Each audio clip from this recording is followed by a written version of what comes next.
you lead us in the prayer and the pledge?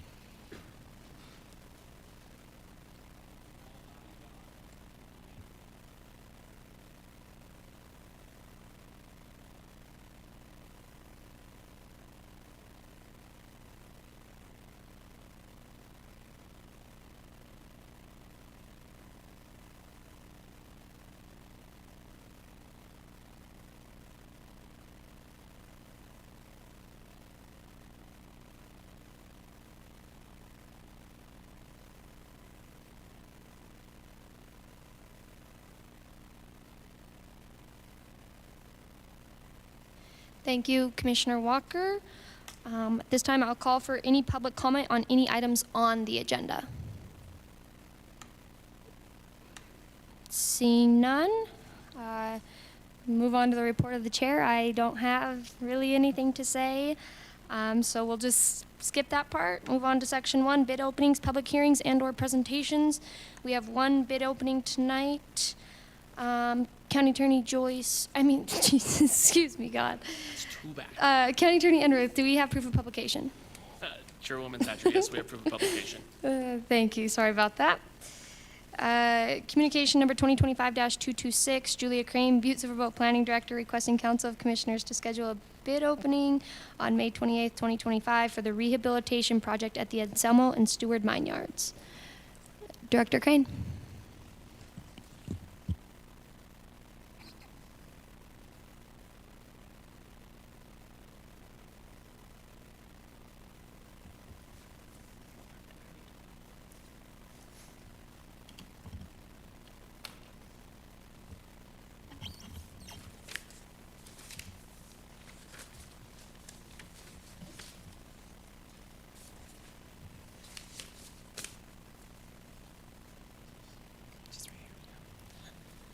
We have a bid bond amount in the amount of 10% of the total bid.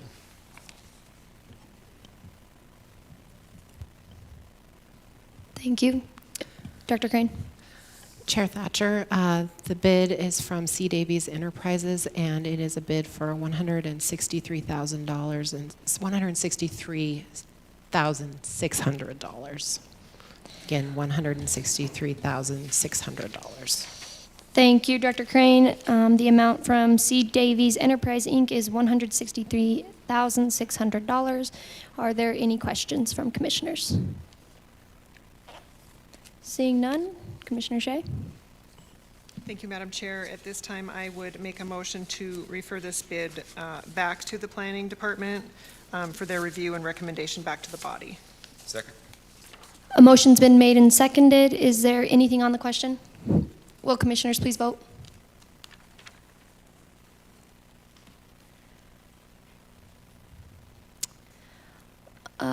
Clerk, please record the vote, and Commissioner O'Leary is a yay.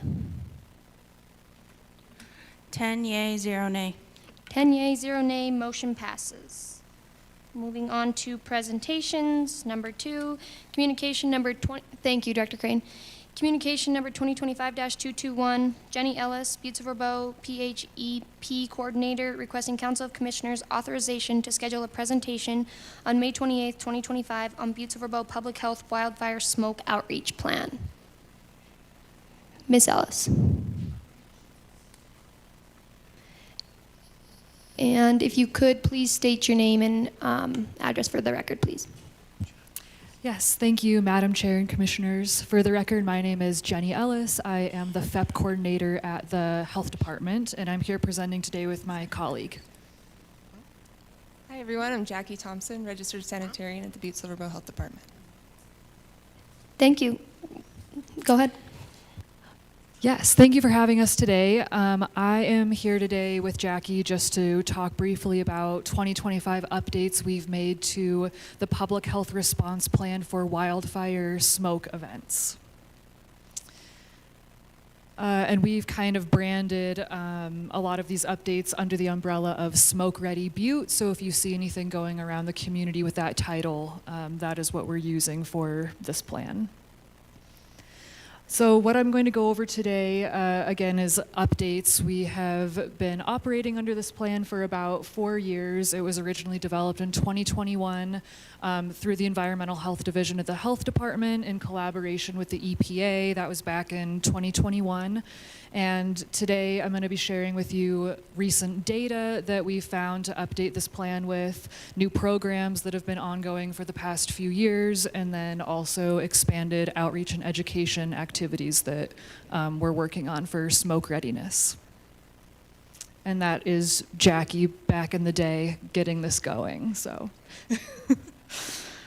A brief recap of kind of the foundation of what this plan is built on, what it's grounded on.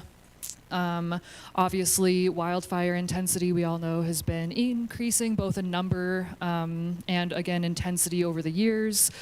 And I'm going to show some updated stats about that in a moment. We also like to mention in this plan, because it is specific to our region, that of course, we're still seeing a lot of repercussions from the 2000s pine beetle epidemic that killed a lot of our forests, lodgepole pines. That is still providing a lot of fuel in our immediate area for wildfires. And then obviously the plan is based on the information that wildfire smoke is harmful to everyone, but there are some specific groups that are more sensitive, particularly including young children, people over 65, people who are pregnant, people with chronic health conditions, especially respiratory diseases. So we'll be focusing on some of those stakeholder groups with this plan. And again, this is designed to be an intervention plan to try and mitigate as much harm from smoke as possible. So to start off with, I'll go over a couple recent data points that we've added to update the plan this year. The first one being wildfire smoke data. So this graph is showing total wildfire acres burned across the United States from 1983 to 2024. So it's the most recent that we have. This is data from the NIFC at the federal level. And obviously you can see a pretty steady increase from that here. And actually there's an interesting statistic that they put out in their most recent report, also noting that the Northwest region of the United States in general, which includes Montana, saw the most acres burned in 2024. So that would be where we get a lot of our smoke from, obviously in our surrounding states as well as Canada. And then here's a graph showing Montana fires from the year 1995 through 2023.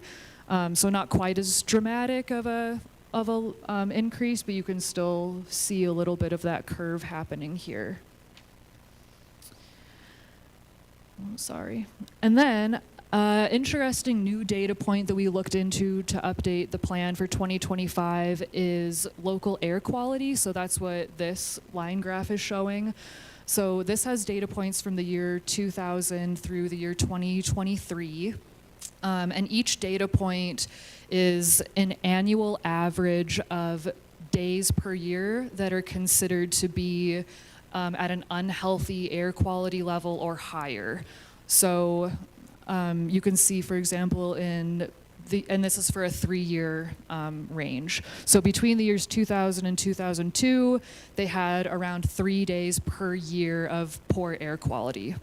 And then you can see at the highest level between 2020 and 2022, that number jumped up to over 2 weeks of poor air quality per year. And this data specifically is for Butte-Silver. The data only comes from one air monitor that we have for the county officially through EPA, and that's in the Greeley school area. So this is only reading from that one area, but it's still interesting to see how that air quality has kind of shifted in tandem with the increasing fires. Not that that's the only contributor, but it's still interesting. And then as far as public health data, population data, this comes from the most recent community health needs assessment that the health department did in collaboration with St. James. And again, these numbers are focusing on some of those most vulnerable groups, including children, people over age 65, That report showed that we have 37% of our population who are living with 3 or more chronic health conditions. It also showed that for Butte-Silver, asthma and COPD are the most prevalent chronic respiratory illnesses in particular, which obviously is super vulnerable to wildfire smoke.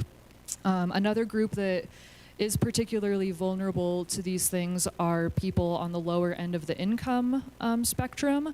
And so another interesting data point from that public health report was that almost a quarter of people in the county self-reported that they wouldn't be able to manage an unexpected $400 expense if it came up. Obviously, that includes people who are officially qualified as living in poverty according to the federal poverty level, but that's only about 16% of our population, and this is showing that 24% say they couldn't manage that unexpected expense. So there are a lot of people that are tight on money and have limited resources to deal with wildfire smoke and other things. And then, so that's the data, and now I'm going to talk a little bit about some new and ongoing programs that have been implemented for wildfire smoke since 2021. The first one being the Air Purifier Loan Out Program. So year 3 of that actually launched today.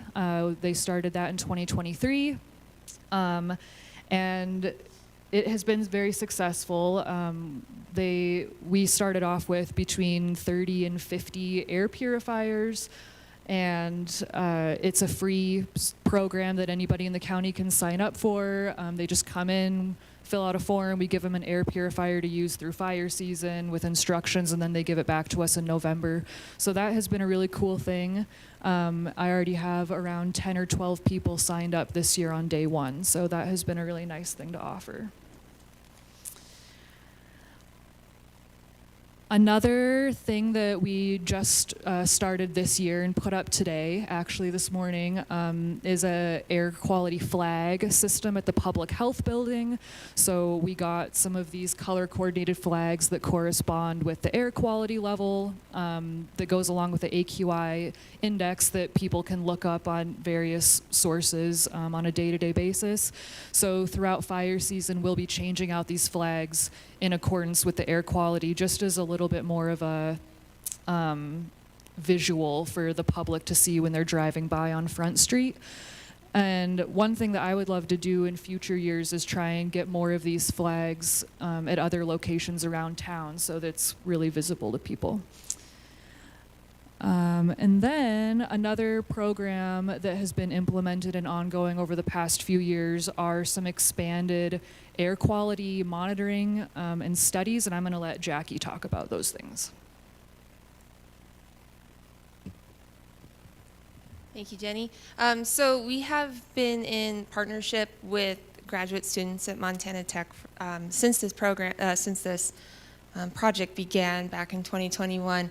And we've been partnering with them to study the effects of clean indoor air spaces with the use of portable air cleaners. Last summer, I guess, we worked with a graduate student there to partnership to study some pre-existing buildings as potential clean indoor air spaces. We can't necessarily call them shelters. Shelters defines a place where somebody can stay at, through the night if needed. So we define them as clean indoor air spaces. And this individual we picked 3 locations throughout Butte-Silver. The first one being St. Anne's Parish Hall, First Presbyterian Community Hall, and then the Maroon Activities Center. The graduate student would set up a purple air monitor. Nice thing about purple air monitors, they connect directly to Wi-Fi, and then they automatically transmit their data to their purple air website. So he would set those up inside and outside, and he would record those data points during the smoke events. During part of the smoke events, he would compare the two without the use of a HEPA indoor air cleaner. And then once the HEPA indoor air cleaner was introduced, he would record those data points. With those 3 facility locations, it was found that 2 of the 3 actually did a very good job at keeping those particulate matter levels down below the 35 micrograms per cubic meter threshold, which is what we want to see. That means that we have good air quality. And those two were both St. Anne's Parish Hall and First Presbyterian Church Community Hall. Unfortunately, the Mac Center, we just did the foyer there as the gymnasium was just too large of a space. And it just showed that it's a very active site, people coming and going, and so it was really hard to keep those levels down. They only decreased just very, very significant amounts. We still had 24 monitoring points that were above that 35 microgram per cubic meter threshold during the monitoring times, whereas within St. Anne's Parish Hall and First Presbyterian Church, we were actually below that 35 microgram per cubic the entire time with the HEPA air filter. With the purple airs, if you see on that map there, you can see multiple green spots. Butte has one air shelter, back up. We have one air quality monitoring station here, and that's at the Old Greeley School. And we, as sanitarians, we go and we service that every week to ensure that it's working properly. But when we started this plan, we really took in the geographical location of Butte, and we looked down towards Melrose, out towards Rocker, uptown, south of town, and we wanted to kind of see what we could do to monitor all the different areas. You could have really bad air quality down in Melrose, and it could be just fine up here based off of the winds and the wind speed. So we've set these monitors up throughout the county, all the way down to the Melrose School, out towards Ramsey, Rocker, down at the Springs Living Center, and then we did have one uptown. So we also wanted to implement that so people could kind of focus in more on their general area of what their air quality is going to be like. The nice thing with these purple air monitors is with the airnow.gov app that you can get on your phone. It's also the one that the National Weather Service uses when they issue air quality alerts. If you pull up the smoke map, not only does it show you our Greeley Air Station, but it'll actually pop up all the individual purple airs throughout the state. So you can kind of see them throughout the state. You can kind of see more closely at smaller communities within Butte-Silver. So what we found out, with the use of these purple air monitors and with this partnership with Montana Tech is that to have a clean indoor air space, you need to have adequate ventilation and adequate filtration of the particulates that are in the air. It can be done in pre-existing buildings with a little bit of help. So it gives us some hope that if we were to have a major wildfire smoke event, that we as a community could come together and use some of these existing facilities for clean indoor air spaces. Thank you. Awesome. And then to round it out, the last thing that I want to share about this updated plan is the outreach activities that we've been working on. So we have broken down an outreach plan into pre, during, and post-fire season. We count pre-fire season to be May and June, during July through October, and then after that, obviously. So some of the things that we're focusing on for that are a variety of different ways to get communications out to try and reach the largest amount of people possible. So like Jackie said, we definitely have things that we can do as a community on the whole to try and give people options and protections against wildfire smoke. But a lot of this outreach and education is really trying to give people in our county the tools to protect themselves too. So I'm working on doing a series of presentations to those vulnerable stakeholder groups, including assisted livings, the Senior Center, Action Inc. I'm collaborating with the 4 Cs to get info out to childcare providers, that kind of thing. Print materials, we're doing a lot of that. I have updated information brochures going out to places like the OPA office, the library, community health center.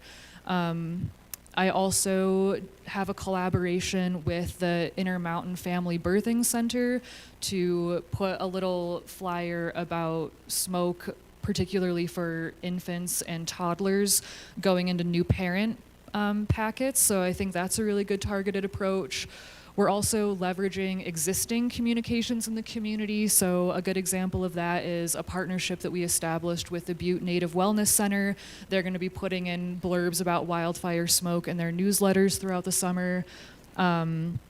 Obviously social media and things like that. And then I'm hoping to get some demos and displays a couple times throughout the summer, specifically maybe with the hardware stores, doing a display of a DIY box filter that people can make. So I think that would be kind of cool too. And then this slide is just showing examples of all those people we're prioritizing on trying to reach, those sensitive populations. I've mentioned a lot of them, health clinics, the food bank, things like that. And then in post-wildfire season, we're going to review what we did, try and see if we can get a pulse on what strategies really worked, what reached people, and then if we're able to, I would really love to try and put out some kind of small survey or do a listening session with the public just to see what else they might need or what they're missing as far as wildfire smoke preparedness goes. So with that, I think that concludes our presentation, and I would welcome any questions. Thank you very much, Ms. Ellis. Thank you, Ms. Thompson. We appreciate that. Do any commissioners have any questions? Seeing none, I just would like to say I know you guys really worked hard on this. Jackie, you had me from the start, and I was not that good. So I just appreciate your guys' work on this. I think the way that you're targeting your audiences is phenomenal. I think the data you've shared with us is great. So I just want to really appreciate that. And I do see Mr. Rolich in the audience, and he's played a large role in this project as well. And I'm not sure if everybody knows, but he is retiring at the end of June. And so we wish him very well. And I just personally want to thank you for your years of service on this. So, and in general. So it does not go unnoticed. There is nothing else. We thank you guys. Thank you, guys. Okay, moving on. Section 2, communications. Communication number 2025-170. Lori Baker Patrick, Butte-Silver County Treasurer, requesting Council of Commissioners direct the county attorney to prepare a council resolution authorizing the mailing of tax deed notifications. We did have this resolution last week, so Commissioner Shea. Thank you, Madam Chair. At this time, I would make a motion to cross-reference communication number 2025-170 with resolution 2025-19 and place on file. Motion's been made and seconded. Is there anything on the question? Would commissioners please vote? Cross-reference it. It's the motion to cross-reference communication 2025-170 with resolution number 2025-19 and place on file.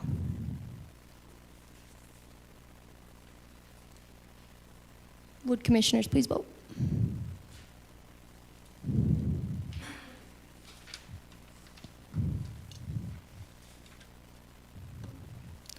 And let the record show that Commissioner O'Leary is a yay. 10 yea, 0 nay. 10 yea, 0 nay, motion passes. Number 2, communication number 2025-221, Jenny Ellis, Butte-Silver FEP Coordinator, requesting Council of Commissioners authorization to schedule a presentation on May 28th, 2025 on Butte-Silver Public Health Wildfire Smoke Outreach Plan. We did have that presentation tonight. Commissioner Shea. Thank you, Madam Chair. At this time, I'll make a motion to place communication number 2025-221 on file. Second. A motion's been made and seconded. Is there anything on the question? Would commissioners please vote?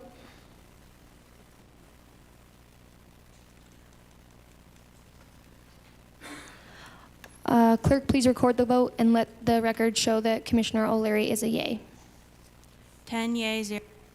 10 yea, 0 nay, motion passes. Number 3, communication number 2025-241.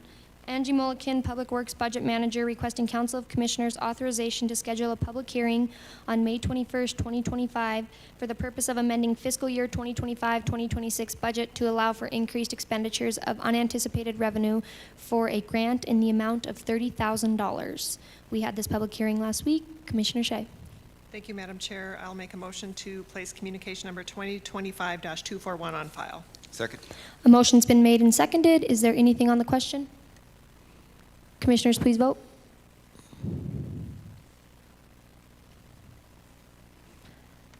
Clerk, please record the vote and let the record show that Commissioner O'Leary is a yay. 10 yea, 0 nay. 10 yea, 0 nay, motion passes. Number 4, communication number 2025-242. Angie Mulliken, Public Works Budget Manager, requesting Council of Commissioners authorization to schedule a public hearing on May 21st, 2025 for the purpose of amending the fiscal year 2025-2026 budget to allow for increased expenditures of unanticipated revenue to replace the carousel kiddie slide at Ridge Waters in the amount of $38,000. We had this public hearing last week. Commissioner Shea. Thank you, Madam Chair. I will make a motion to place communication number 2025-242 on file. Second. Motion's been made and seconded. Is there anything on the question? Commissioners, please vote.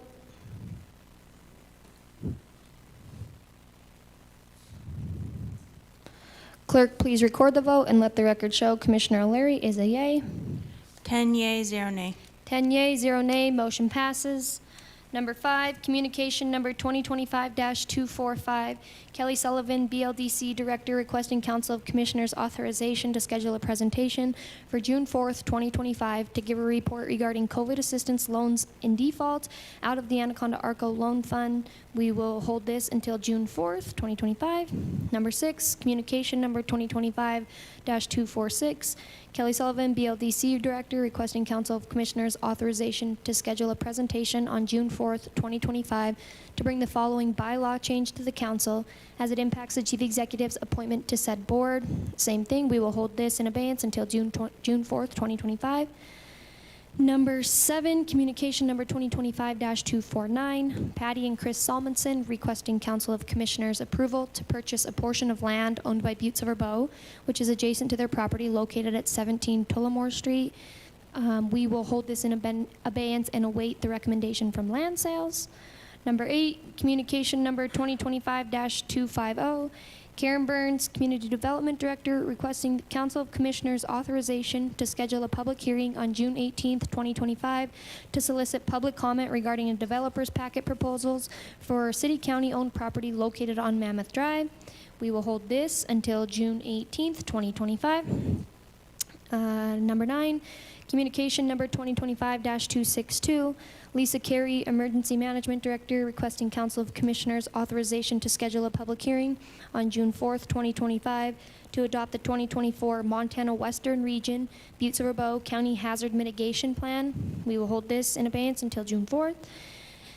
Number 10, communication number 2025-265. Mark Neary, Public Works Director, requesting Council of Commissioners authorization to schedule a presentation on June 4th, 2025 regarding the countywide maintenance district work plan update for fiscal year 2025 and fiscal year 2026. We will hold that in abeyance until June 4th, 2025. So moving on, I will call for any public comment on any matter not on the agenda. Please state your name and address for the record. Reddy Frost, 2000 Roberts Avenue. I'd like to just share an idea that was introduced to me a while back and has been kicking around my head. Why is public comment that's not related to the immediate agenda items at the end of the meeting, right? Not everybody who's having some crisis that deals with the city council is going to have the time to address it at the end of a meeting. Some of these drag on, and I don't know, it might get some more participation if we had it at the beginning right after items on the agenda. But just a thought. Thank you. Thank you, Mr. Frost. Is there any other public comment on not on the agenda? Mr. Banderup, please state your name and name and address for the record. Comono. R. Edward Banderup, 2601 Grand Avenue, Butte, Montana. I'm going to read it. I'm getting old. Comments for the greater good of the greater community. It is time for a change. We, the Greeley Neighborhood Community Development Corporation, are aware that you all are going to be appearing before the Butte-Silver Local Government Study Commission. We, the Greeley Neighborhood Community Development Corporation, have made presentations to that study commission, recommending several changes to the current Butte-Silver Bow City-County Charter. First, that the Butte-Silver Bow CEO be removed as chair of the Council of Commissioners. Second, that a full-time council chair be elected at large. You can call that person a mayor if you want, but we prefer he or she be called council chair and be a full-time go-to person for the people. Third, that a full-time Butte-Silver Bow CEO with city manager qualifications and experience be elected at large. Fourth, that 2 each districts be combined to make 6 districts total. Fifth, there be 6 full-time council of commissioners elected by district. Sixth, that in addition to the powers and duties of the councils of commissioners currently stipulated in Section 3 of the Butte-Silver Bow Charter, additional neighborhood community improvement coordinator responsibilities be stipulated in the charter. We, the Greeley Neighborhood Community Development Corporation, have requested and received from the Butte-Silver Bow Local Community Study Commission copies of what is included in the Great Falls, Helena, and Missoula city or county charters relative to neighborhood and/or greater community councils. We, the Greeley Neighborhood Community Development Corporation, presume that we have been given this information so that we may put together a consensual, recommended proposal to present to the study commission. We, the Greeley Neighborhood Community Development Corporation, would like your input in our efforts of putting together this recommendation, either individually or collectively. There are probably a couple, 3 ways that we might do this. We, the Greeley Neighborhood Community Development Corporation, with your work with your Rules Committee, as we did in 2014. We together, collectively, form a formal subcommittee, or you informally select a triad of commissioners to cluster with us unofficially. But you better check with the lawyer first on that one. Respectfully submitted for your considerations. Thank you for listening. I hope you heard. And P.S., if the chair of the Economic Development Committee is here, I would like to speak to him for a couple of minutes after the meeting, if possible. Thank you. Thank you, Mr. Banderab. Is there any other public comment not on the agenda? Seeing none, I will entertain a motion to adjourn. All those in favor?